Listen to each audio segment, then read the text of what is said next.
నంద్యాల జిల్లా డోన్పట్లంలోని ఉప ఖజానా కార్యాలయంపై సోమవారం ఏసీబీ అధికారులు ఆకస్మిక దాడి చేసి సీనియర్ అసిస్టెంట్ లక్ష్మణ్ నాయక్ను లంచం తీసుకుంటుండగా రెడ్ హ్యాండెడ్గా పట్టుకున్నారు.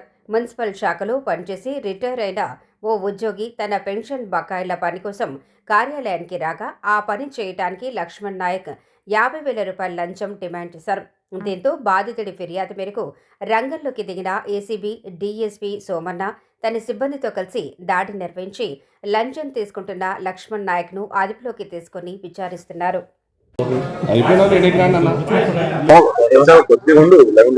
నిన్నటి దినం ఫిర్యాదుదారుడు వచ్చి జే శ్యామరావు అనే వ్యక్తి రిటైర్డ్ ఆఫీసర్. ఇతను రిటైర్డ్ రెవెన్యూ ఆఫీసరు. ఇతను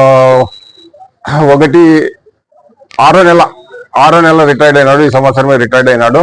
ఇతను పెన్షన్ కోసం అప్లై చేసినాడు. ఇదే ఆఫీస్కి అప్లై చేసినాడు. పెన్షన్ శాంక్షన్ అయింది, కానీ పెన్షన్ బెనిఫిట్స్ ఉంటాయి, గ్రాట్యుటీ, కమ్యూటేషన్, ఇంకా ఎక్సెట్రా ఉంటాయి. అవి అప్లికేషన్ ప్రాసెస్ చేసి దానికోసము నీకు పెన్షన్ వచ్చింది కదా, ఇంకా నీకు డబ్బులు తీసుకొచ్చి 30,000 డబ్బులు తీసుకొచ్చి ఇవ్వండి, ప్రాసెస్ చేస్తామని చెప్పినాడు. ఈయన మనకి లక్ష్మణ్ నాయక్ అని సీనియర్ అకౌంటెంట్, ఇదే ఆఫీసులో ఉండే వ్యక్తి. చెప్తే అతనికి లంచం ఇవ్వడానికి ఇష్టం లేకోకుండా మాకు వచ్చి పట్టించినాడు కంప్లైంట్. మేము ఈ రోజు అతను డబ్బులు తీసుకుంటుండగా రెడ్ హ్యాండెడ్ గా పట్టుకున్నాం. ఎక్కువ డిమాండ్ చేసినాడు, బట్ ఉంటది కదా, బేరం ఆడుకుంటారు. ఎంత 40,000 ఎంతో ఫస్ట్ డిమాండ్ చేసినాడు. తర్వాత బేరం ఆడిన తర్వాత లాస్ట్ 30,000 కుదుర్చుకున్నాడు. ఆ 30,000 ఇస్తా అంటే పట్టుకున్నాం. లక్ష్మణ్ నాయక్ ఎవరి పైన అది మామూలే, మీకు తెలియని విషయమే ఏముంది. మనం ఒక కేసు రాస్తాము, కోర్టుకు పంపిస్తాము, రిమాండ్కి పంపిస్తాము, కోర్టు ప్రాసెస్ నడుస్తుంది. అది ఎట్లా చెప్తాం, కంప్లైంట్ బట్టి చెప్తాము. అట్లా కాదు, అట్లా ఇప్పుడు చెప్పేదానికి లేదు.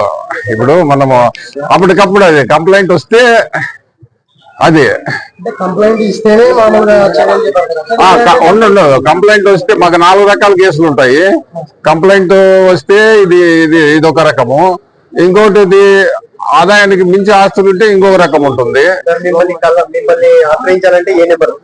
1064 తర్వాత నా నంబరు 9441446178. ఇప్పుడు ఆయన అడిగినాడు కదా ఎన్ని రకాల కేసులు ఉంటాయని. ఇప్పుడు కంప్లైంట్ వస్తే ఇది, కంప్లైంట్ రాకోకుండా కూడా మనం ఇది చేసినాం కదా, మన అక్కడ ఆలగడ్డలో చెక్ చేసినాం కదా, సర్ప్రైజ్ చెక్ చేసినాం కదా.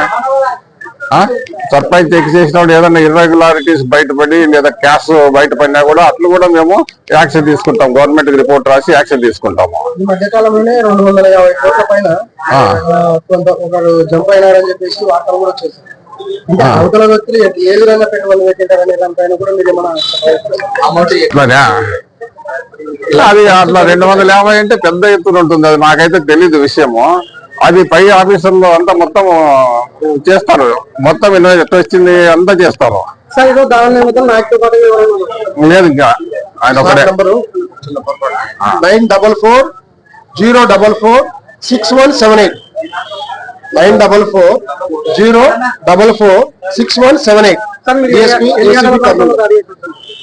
ఇప్పుడే మీరు వచ్చే ముందే మీరు వచ్చినారు కదా కొంతమంది, ఒక 10 నిమిషాల ముందు లేచి టెస్ట్ చేస్తున్నాము, మీరు వెంటనే వచ్చేసినారు. అది ఎంత కరెక్ట్ టైము? ఖచ్చితంగా ఎవరైనా కానీ మాకు ఇట్లా డబ్బులు డిమాండ్ చేస్తున్నాడు, పీడిస్తున్నాడు అంటే ఖచ్చితంగా చేస్తాము. మేము వాళ్ళ అడ్జస్ట్ అయితే మేమేం చేయలేము, కానీ వాళ్ళు వచ్చి చేస్తే కంప్లైంట్ ఇస్తే ఖచ్చితంగా చేస్తాము. దాంట్లో నో కాంప్రమైజ్.